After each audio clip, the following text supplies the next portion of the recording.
സംസ്ഥാനത്ത് സിപിഎമ്മിന്റെ സ്ഥാനാർത്ഥി പട്ടിക ഉടൻ പുറത്തുവരും.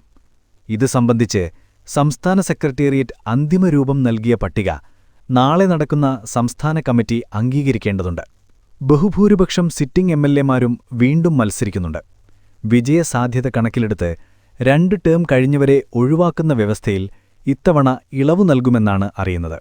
പല സിറ്റിംഗ് എംഎൽഎമാരും ജനപിന്തുണയിൽ മുന്നിലാണ് എന്നാണ് ചില സർവേകളിൽ കണ്ടിട്ടുള്ളത്.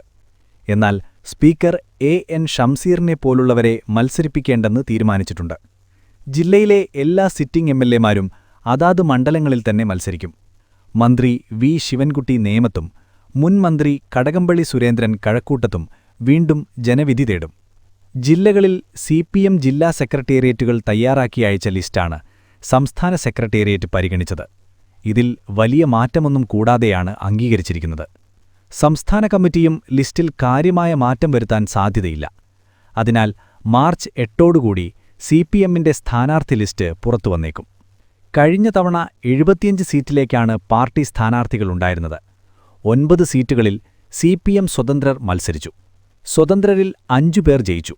സ്വതന്ത്രരുൾപ്പെടെ 62 പേരാണ് സിപിഎം പാനലിൽ നിന്ന് ജയിച്ചത്.